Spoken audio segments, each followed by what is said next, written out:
It's time to get to the moment of the show where Mr. Travis tells us how he feels. Tell us how you feel, man, because as we can see, if you're watching us on YouTube, the man is wearing a Batman sweatshirt for a reason. My man saw Batman, so let's give him a round of applause, a virtual one.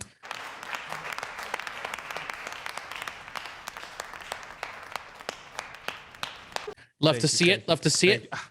Mr. Travis, what did you feel? How did you feel about the Batman? Give us your thought process on the whole thing. God, I've been waiting for this. Okay. So first and foremost, I wanted to say that the Batman is a masterpiece. It is the best Batman movie that I've personally ever seen. And I'm going to try to be as not hot takey as possible with this. To me personally, it is my favorite Batman because it gave me everything that I wanted out of Batman films. Because before this film, my favorite Batman film was Batman Under the Red Hood. And it was because of the dynamic between Batman and Jason. And slight spoilers for anyone who's not seen Batman Under the Red Hood, but it's essentially about Jason Todd, right? That Robin. Yes. It's about Jason Todd. And essentially how Jason Todd dies because Batman wasn't able to save him from the Joker. But it turns out that he's brought back to life by Ra's al Ghul. He ends up controlling all of crime in Gotham and pretty much having it under his thumb, all to just get a moment of having Joker break out of Arkham Asylum so that he could capture him and give Batman an ultimatum to choose between him and the Joker. And it all boils down to this one moment where he's standing with a gun pointed at the Joker saying, Batman, you have to choose between him or me, and gives him a very deep layout of how much damage the Joker has done, breaking down just how many people he's killed that they both know, and saying, look, choose me over him. And Batman's still choosing the Joker. That to me was mind-blowing. And it was mind-blowing because it dives into the psychology of Batman. This movie is that doubled to me, because initially when we talked about it on the pod, I thought that the Riddler was going to be the Zodiac killer, but he was just going to be killing random people, leaving riddles, and Batman has to stop this psycho, very similar to Dark Knight, where Batman just has to stop this crazed lunatic running through Gotham. That is not what happened here. For the first time in live action, I've seen Batman actually fight crime, because he fought it systemically to the degree that he was actually teaming up with Riddler and trying to take down these people, because the Riddler isn't just killing random civilians. The Riddler is killing the most corrupted people in Gotham while uncovering and releasing to the public the actual history of Gotham, going all the way back to Wayne's family and showing how the Waynes is actually funding all of crime in Gotham. And they're the reason that Falcone is the new mayor, because the moment that Bruce Wayne's father died, the money from the renewal fund, which was $1 billion that was a part of the mayoral campaign, all of that the majority of that was taken by Falcone, and he used that to control cops, DAs, dang near the entire system. And seeing Batman uncover this through his detective work and him trying to fight this level of corruption was brilliant. He wasn't just out there beating up poor people. He was fighting crime. And it was even to the point where there's a scene where he is in the police department and he is running from every cop in Gotham because they all want him dead. It's sensational storytelling and a sensational dive into the psyche, but it goes even further than that, because the Riddler is the Batman, essentially. The Riddler is a version of the Batman. Actually, he's an evolved form of his philosophy on justice, because when Falcone actually, there's a scene where Falcone talks to Bruce Wayne, and Falcone tells Bruce Wayne about the time that his father tried to get him to scare a journalist that had dirt on him. But fear wasn't enough, so he had to kill him. And there was a moment where he talked to Bruce Wayne and said, hey, listen, what happens when fear isn't enough? And he let Bruce and the audience kind of just fill in that blank. And the answer is, you've got to go to death. You've got to get rid of them. And from the beginning of the movie, it was brilliantly opened by Bruce Wayne's monologue and him admitting what he's doing isn't working. Crime is up. Gotham's drowning, but he has to do something. And that kind of frustration could easily slip into the kind of path that the Riddler was on, where he's just taking out the most corrupted people in Gotham. He learned using fear as a tool from Batman to the degree that he even surrounds himself with rats, and he's using that trauma of him being afraid of rats from them eating him as a kid from childhood. That same kind of... I didn't even notice that one till the end, bro. I was thinking the same thing, Jose. I did not cop that now. That same kind... They're both orphans. They both use that kind of fear and that kind of tactic around capturing villains. But what was really key here was that he was really getting rid of them. And the point that really just shattered my brain was that at the end, and again, masterful storytelling, at the end of this, I didn't see it as a villain winning. I saw it as Batman's philosophy on justice being completed, being done, and winning the day. And usually when we see superhero films, it's the philosophy of that superhero that wins out. You see a Superman film, it's, you know, their idea of good versus evil, their idea of good wins. But Batman's idea of what good was, what justice is, that's what won. And it did more damage than any politician, any villain ever could. And it ended up drowning Gotham and killing thousands. Batman was the biggest villain of it all. Batman's the worst thing that Gotham could ever face, and Gotham could not survive Batman's version of justice. And that's why at the very end, he had to change. Facts. I feel like that's a perfect example of exemplification of what this project was trying to do. This was not trying to give you Batman. It was like the progression into becoming the Batman. That's why he says, like, I have to be more. I can't just be vengeance either for my sake or the city's sake. Like, I have to be more and do better, because if not, like, everything is going to end in shambles. Because and I think this has been covered like ad nauseum online for decades.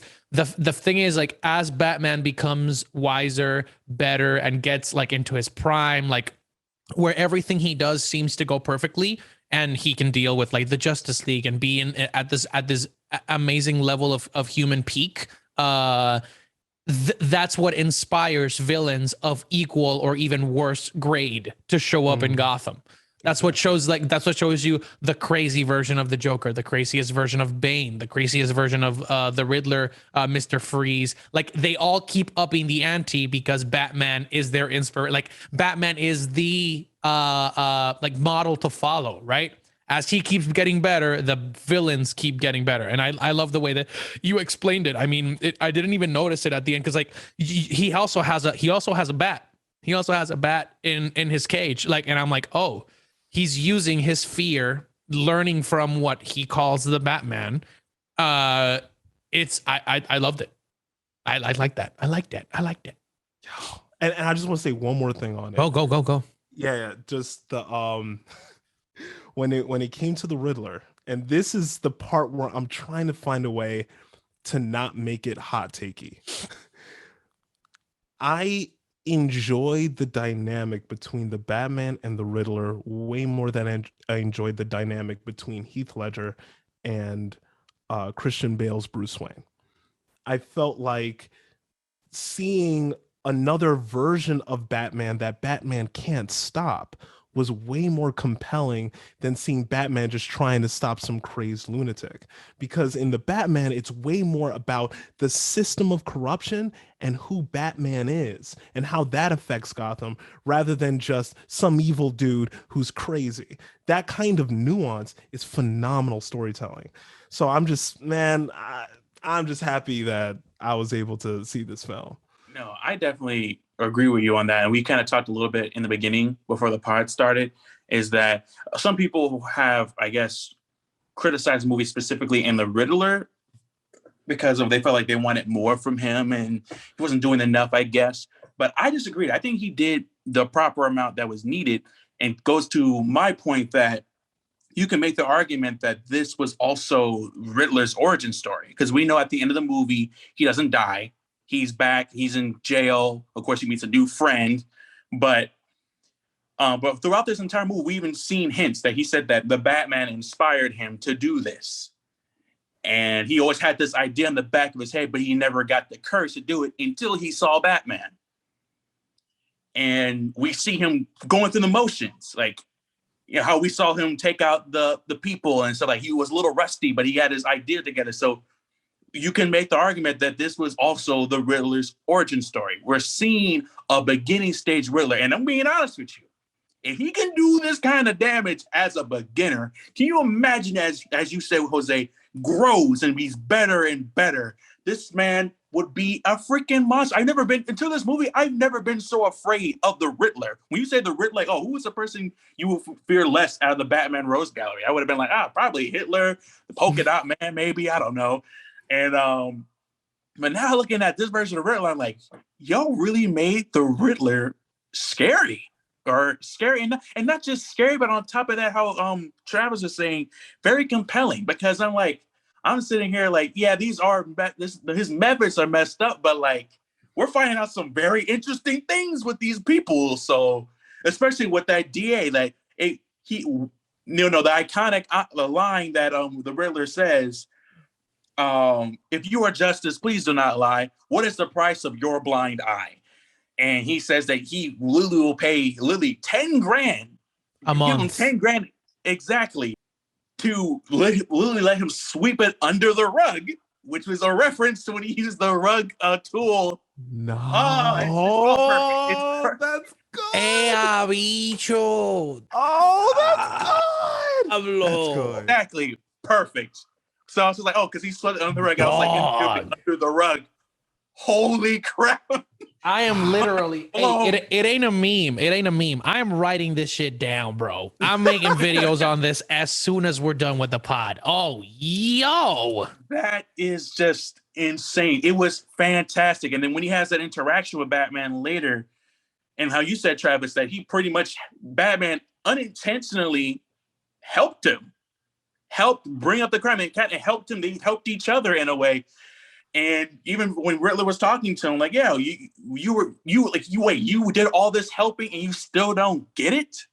I thought you were smarter than that. Yeah, it was crazy. And the way he was saying Bruce's name, and because it gives you a hint, 'cause you don't know if he actually knows or not. Because some people are just like, oh, he doesn't know. And there's some people online saying he does know, but he was just messing with him because he does know his secret. I don't think he does. I don't think he does either. That's why we see, like, I think, and just that's just to add to the beauty of the movie. Like, that's where we see, like, just like we see Robert Pattinson's Bruce, like, just literally stand there, like, just looking at it like blankly, because he's like, how do I act? Because if he says something, he could be like, oh wait, it's actually you, Bruce. It's like, oh shit, I didn't even know. I was just guessing. The way he reacted that way, I would have been in a dead giveaway for me. If I was a villain and he reacted like that, I'm like, oh, so you are Bruce Wayne. Why'd you freeze up all of a sudden? But yeah, I mean, overall, like, the way they did it with the Riddler is fantastic. And one of the biggest things I think was compelling to me is that this Gotham felt like Gotham. This felt like an actual real setting compared to The Dark Knight, where it just felt like a copy and paste New York or Chicago. So it didn't feel like an authentic city to me, in my opinion. But this felt like an authentic city. Like it stood out. Like I was actually looking to the point where just a couple of minutes of the movie, I was actually paying attention more to the scenery of how it was all set up. I'm like, oh yeah, this seems very distinct. I like how, like I said in the last part, Inner Gotham has a very Gothic setting. They got the Gothic columns and architecture. And when you go on the inner city or like outer city of Gotham, it looks like New York, or like, you know, the slums of New York or Brooklyn or anything like that. I liked how they did that. I like how it was a mix of everything, and it really felt unique. It was well lit. And it was well lit. Exactly. That's the biggest issue. Like, it doesn't have to be like cyberpunk lit. But for example, like the biggest example that I can put is obviously like what we're talking about, right? It's the Arkham games. Like, it's legit Arkham City. Like it has the lighting, it has the dirty, grimy feel. It's like a really, well, some people say New York is really dirty. This is a like dystopian level New York. Like, if you see like when he's riding in the bike, before the final battle, when he's riding through Gotham, you see like piles of garbage in the middle of the street, like all that stuff. Like, I didn't notice that. Yeah, he's riding through like what like the equivalent of Times Square, and it is filthy, like literally, like legit. It's grimy, but it's so just it's like it's a huge dichotomy, because you see all the flashing lights, all the TV screens, all the monitors, and it's just like people camping out in dirt. Like, it's just it's crazy to me that they were able to put it like in subtle ways, show you that this is a living, breathing city and not just like a playground for Batman, right? Like, people's lives are at stake.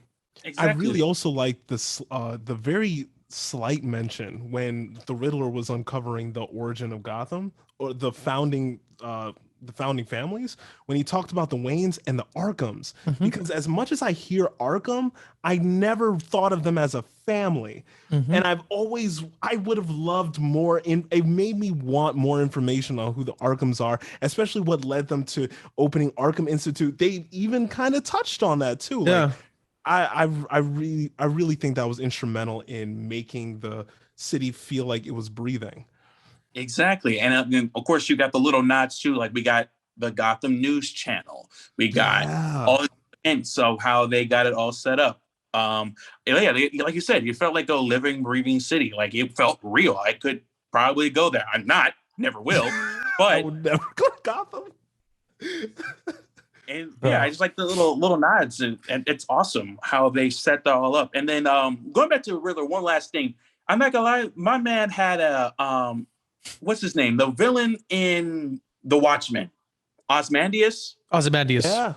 Ozymandias. He had an Ozymandias moment when they found out about Under the Rug, and they found that he had a whole little chart of the city, and then he realized, like, oh yeah, I placed bombs here, instead of being like, oh, we gotta go stop the bombs. He's like, oh no, I already detonated the bombs. They already went off a couple minutes ago, and we see them go off like, oh yeah, this reminds me of The Watchmen. How he's just like, oh yeah, you think I'm that kind of villain who just do a monologue and freaking leave you to solve the timing of the bombs? No, I already set the bitches off a couple minutes ago. Dog, this just reminded me.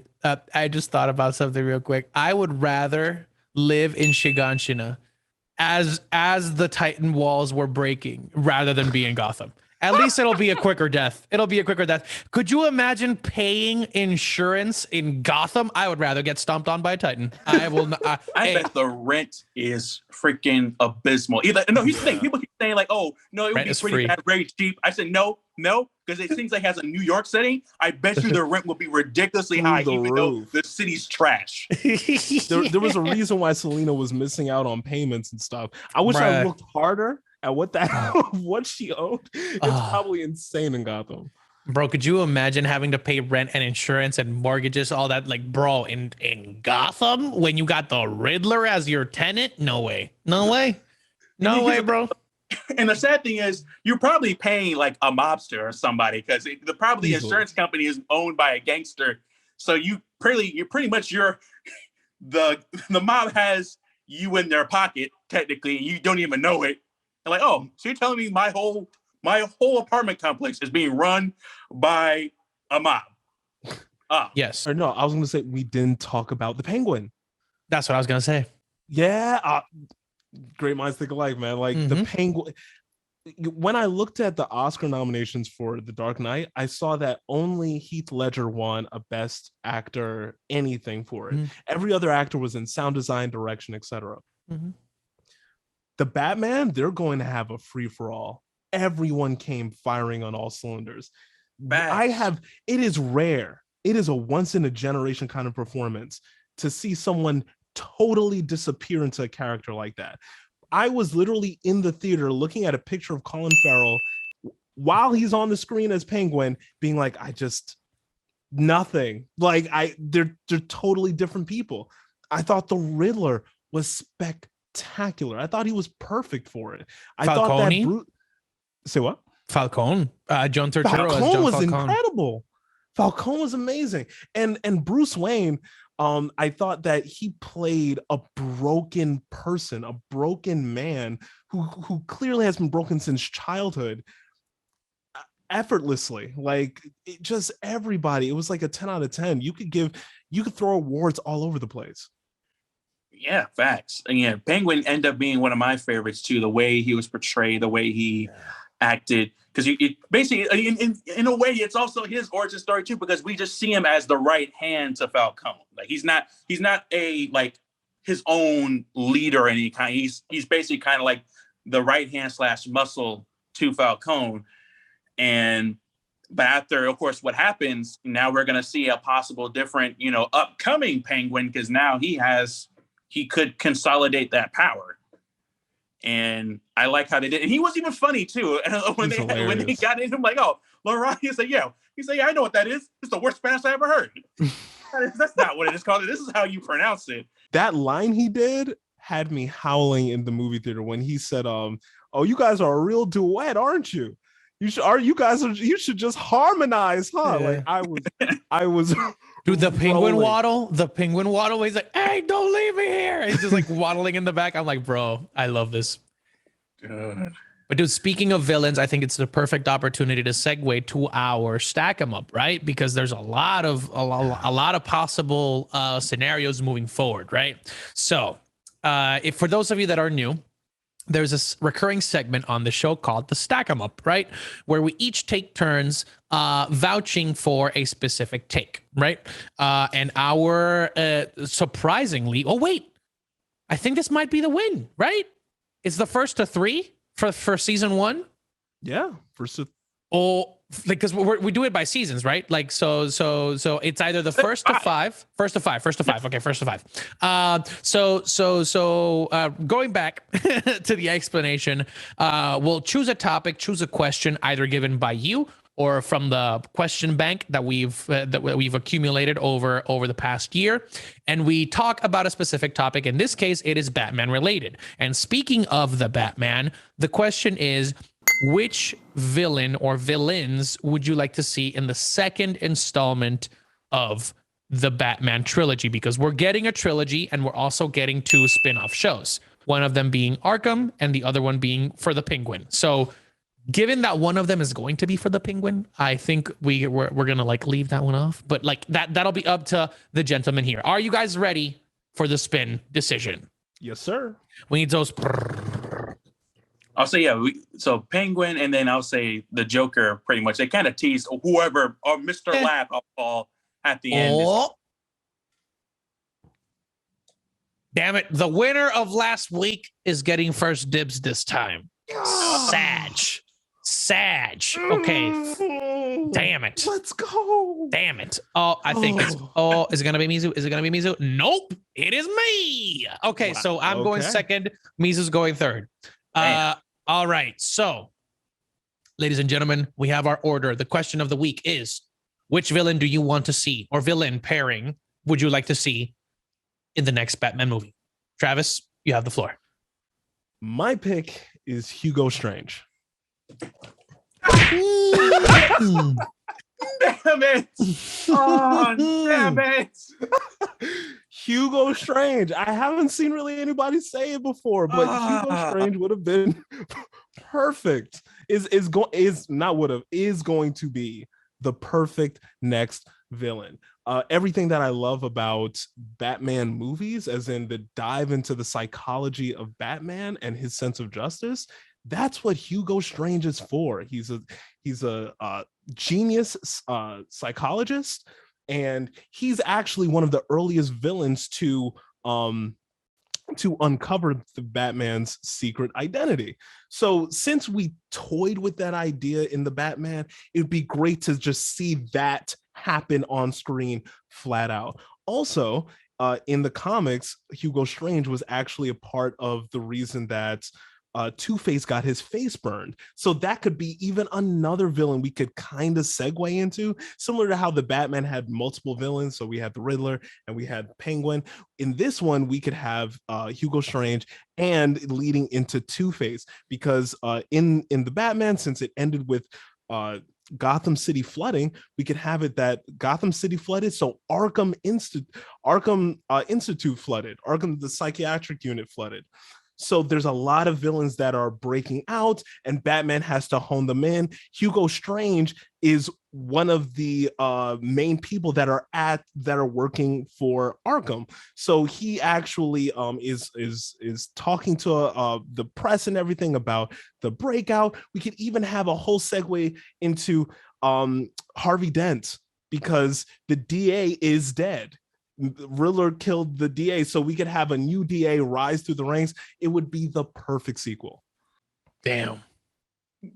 That is fantastically hard. Because I was thinking Hugo Strange, and a little fun fact about him too. He was actually supposed to be the main nemesis of Batman, but of course, Joker actually got the main popularity more than he did. But he was supposed to be the main villain. He was supposed to be the reoccurring villain in Batman's Rose Gallery, but it ended up being Joker. So, yeah, it would be interesting to see Hugo. And plus, another thing is that, Marvel has made some subtle jabs at DC and certain movies and stuff like that. They would do that. And I think this would be interesting if they do it with him, because technically his name is Dr. Strange. Dr. Hugo Strange. And it would be, I could see the possible jokes they could do with that with him. So yes, Hugo Strange is fantastic. And then that Harvey Dent thing is also good, because that was something that I was going to say. I love it, man. Oh my God. It's hard to follow that up. But I think I have a pairing. Okay. That I think would be nice. I feel like depending on when this movie is released, right? Because we could have one of the shows come out first, like Arkham. We could have the Penguin come up first, because we don't know exactly when the next project of this Reeves verse we're gonna get. I think it was laid out in the movie. I think it's gonna be Hush, and Hush, and then if I were to have a pairing, I would do Hush and Penguin, like as a duo, because we already have the Penguin, right? Essentially, rising up to take the mantle of the underground as Gotham has become flooded, right?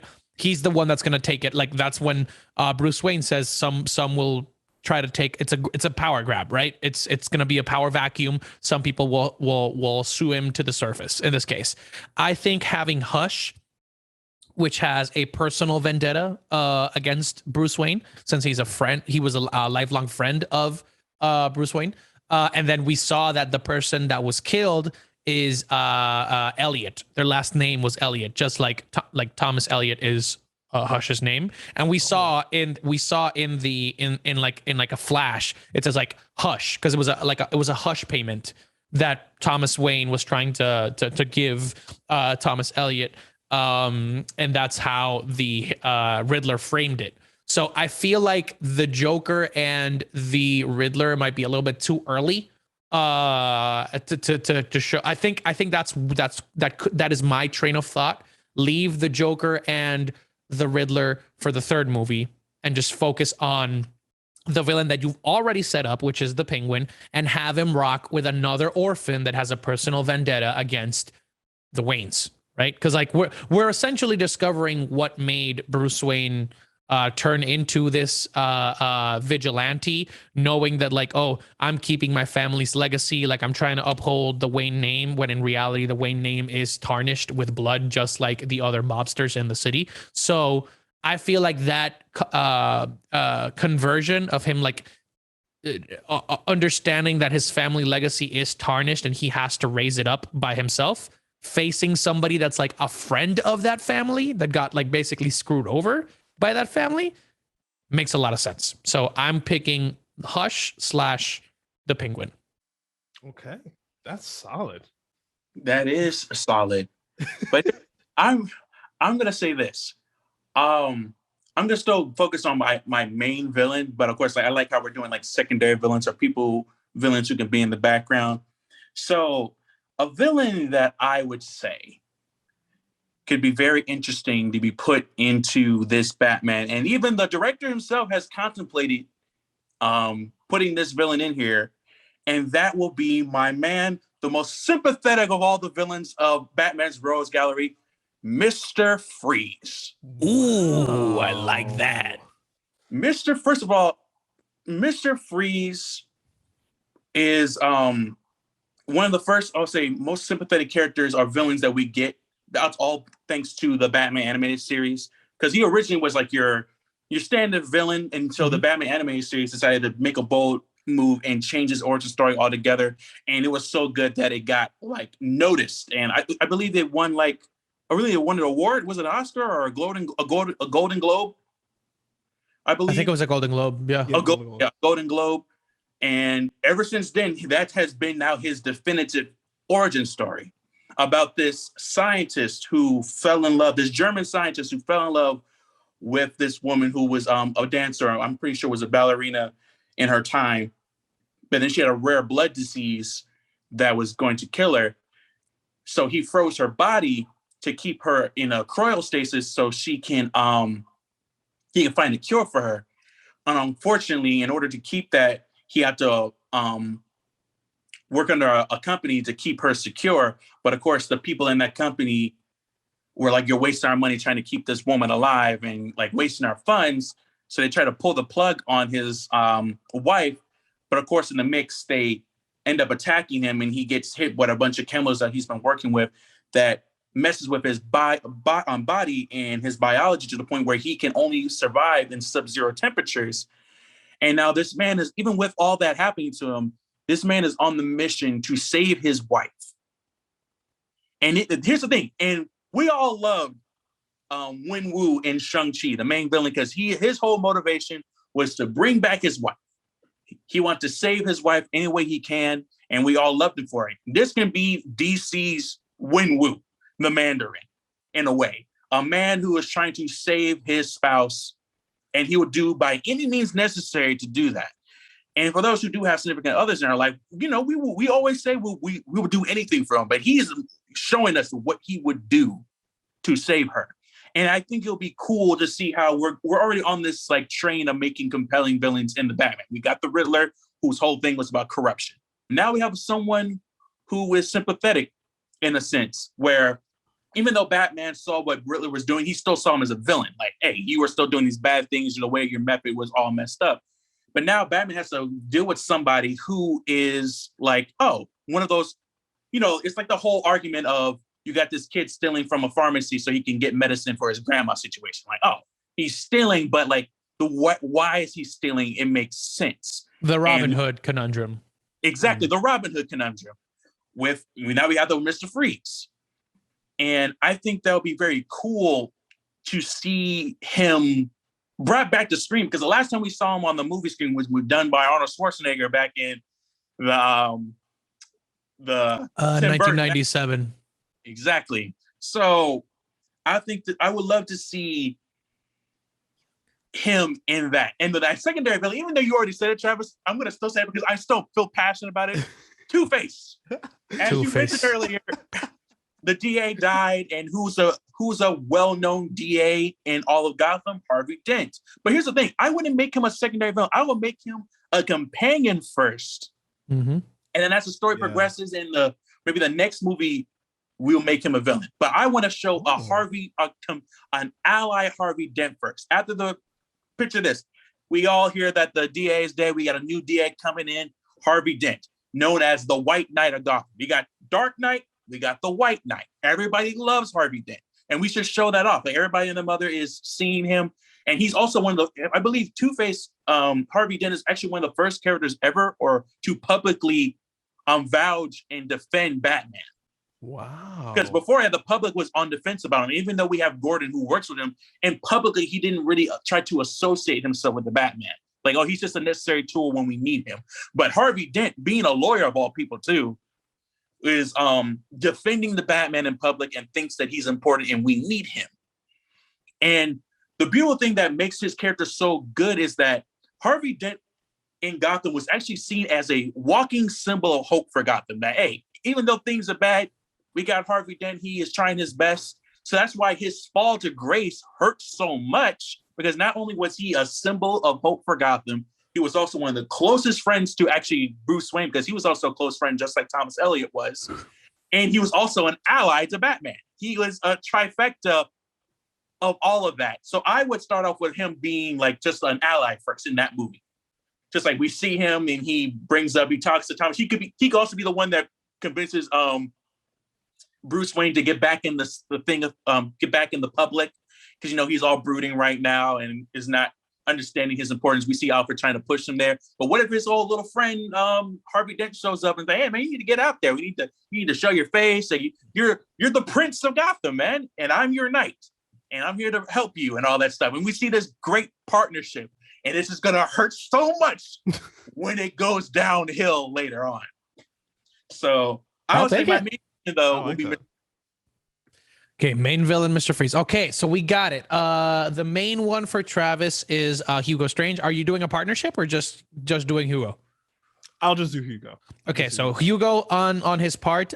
In my case, Hush being the main villain as the setup, and Penguin being the side villain, just like we had Riddler and Penguin, and then Mr. Freeze for Mizu, with Harvey Dent being the villain on the rise for the third movie. I'm surprised none of us chose the Court of Owls.